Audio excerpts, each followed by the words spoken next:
hospital. Well, good morning, everybody. I'm John Gregory with Tony Cabrera and Abigail Velez. Rachel Brown has the morning off. And we begin with that breaking news in Irvine. That's where a car crashed into a Caltrans truck on the 405. And this is a view from the scene where the CHP says the car involved was seen speeding before the crash. One person in that car died at the scene. 4 others were taken to a nearby hospital. Their conditions are unknown at this time. And we want to go to Scott Reif. He's in Air 7 with a look at how this crash is impacting the road. Scott? Yeah, Tony, now, so far this morning, we'll come off the moon and go to the map here. I'll show that when I throw it to Leslie in a moment. The moon is pretty cool. But on the 405 freeway southbound, this incident was horrible. As you mentioned, a person was killed. It was about 10:45 last night. So we're hoping they're going to open things up pretty soon. It's 405 southbound side at MacArthur. That's the off-ramp down there to John Wayne Airport. Only the 2 left lanes are open. Now, we don't see a big delay yet on the South 405. Most of the volume is northbound for the morning commute. But we will later on in the morning if they don't wrap this up. So keep an eye on it. And one more point is, if you're looking at the map, if you travel the 55 south onto the 405 south, they've shut that down as they investigate this incident. So that's going to be a real sore spot. Besides that, though, things look great on our freeways. We'll come back out to this live shot from Air 7. Here's your own private telescope looking at the moon. It is gorgeous. It's about ready to set. But Leslie, it was 57 degrees when I got here at 3:30 this morning. A light breeze out of the north. Pretty nice morning. All right, we want to flip to see that shot, Scott. We're looking at a map right now. I don't know if we can do it. There it is. Because this is a gorgeous shot, so hopefully they'll get the moon up. There it is. It's advertising, too. It's very beautiful. It's a snow moon, which doesn't mean much to us, right? No, it sure doesn't. It's 92% full. And in 2 days, it's going to be completely full. That was great and beautiful. Very illuminated and nice. And as we're getting out the door, we're going to get right into areas closer towards, it looks like Long Beach, 56, 60 into Santa Monica, lots of 50s in Burbank and Riverside, and then 54 degrees over into areas of Santa Ana, and then 31 degrees into Lancaster. And it's just a nice one today. We have some very, very clear skies out off into the distance. It's going to be just a really beautiful morning start. And then this afternoon, we are going to see 80 degrees with a little bit of a breeze picking up. Air quality will suffer some today. 84 degrees for Orange County. The Valley's Inland Empire, 83. If you're an allergy or sinus sufferer, you're also going to be dealing with not the most comfortable day, unfortunately. And for everyone else, drink plenty of water, stay hydrated, keep the chapstick handy or the eye drops. It is going to be a very dry day today. We are looking into the 80s also at the coastline as a potential. So some beaches are going to be warming up really well. This is a beach weekend in winter. You can head out there. Waves are big, though. So if you're taking the kids, really be careful. We're looking at 3 to 6 footers. Rip currents are going to be a concern. I know a lot of people want to flock to the beach this weekend, but again, just be cautious. All right, we'll send it back over your way. John, Rachel, and Abigail. Okay, thank you, Leslie. I messed that up. I'll take it. It's okay. Happening today, a national show of resistance following the deadly immigration enforcement shootings in Minnesota. Yeah, the so-called Ice Out rallies are planned all across the country and here at home. Organizers are calling for a day of no work, no school, and no shopping. Some local businesses plan to close their doors in a show of solidarity.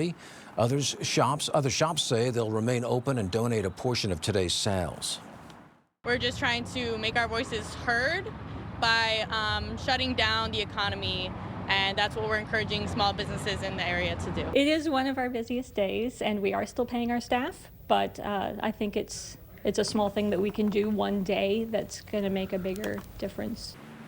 The largest Ice Out demonstrations in our area are expected to be at LA City Hall around 1 p.m. To find other local rallies, go to nationalshutdown.org. Well, it's a California law, but the LAPD doesn't plan to enforce it. Federal law enforcement officers are banned from wearing masks while on duty. Yeah, Eyewitness News reporter Monica Deanda live in downtown LA with why the police department says the policy was not well thought out. Monica. Good morning. Well, this new law, which bans federal officers from wearing these masks, went into effect January 1st. But it was just yesterday that LAPD Chief Jim McDonald said his department will not be enforcing this ban, and here's why. The reality of one armed agency approaching another armed agency to create conflict over something that would be a misdemeanor at best or an infraction, it doesn't make any sense. Chief McDonald went on to say the state's federal mask ban is not a good public policy decision, adding in his opinion it was not well thought out due to the possibility of conflict between law enforcement agencies.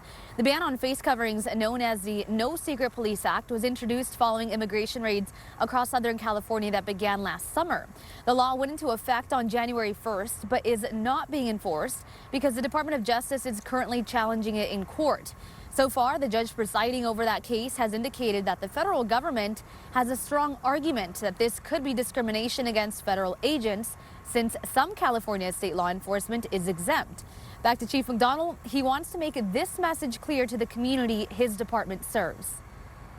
We are in line with our federal partners on everything except immigration enforcement. What we've seen since June here in Los Angeles and seen across the country, we're as frustrated as everybody else about the way that's being done. Another thing we learned just yesterday from the chief is that there were concerns, right, that because of these raids, people would not call the department when they need help from the police. But actually, he says that data so far shows no significant increase or decrease when it comes to calls. Reporting live in downtown LA, Monica de Anda, ABC 7 Eyewitness News. All right, Monica, thank you. The streets of LA could be getting safer. The LAPD has revealed the crime stats for 2025, and they include a record low in homicides. Police Chief Jim McDonald says there were fewer shooting victims last year and a major reduction in the most violent crimes in LA. The LAPD says it's focused on burglary issues, making more than 100 break-in arrests last year. But the chief says there was a troubling trend last year with more deadly car crashes. There were 290 of them, which marks the third year in a row in which traffic-related deaths exceeded homicides. A deadly crash in Colorado involved girls on a local hockey team. How the team is fighting through this loss this morning. Plus 17 iPhones in, and Apple is still making history. The new sales numbers that have investors